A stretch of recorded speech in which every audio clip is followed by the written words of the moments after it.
আমরা এই পৃথিবীতে আসে তিন রকম জ্বালা ভোগ করছি, আদি ভৌতিক, আদি দৈবিক, আধ্যাত্মিক। আমরা ভব সংসারে এসে কেউ বলতে পারছি না আমি সুখে আছি।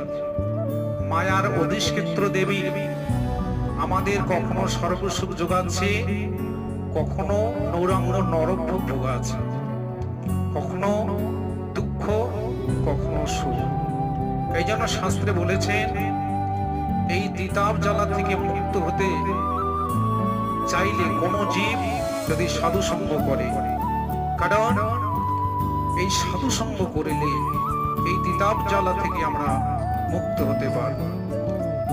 এ ঘোর সংসারে পড়িয়া মানব না পায় দুঃখের শেষ, সাধু সঙ্গ করি হরি ভজে যদি তবেই তবে অনন্ত ক্লেশ, তবেই তো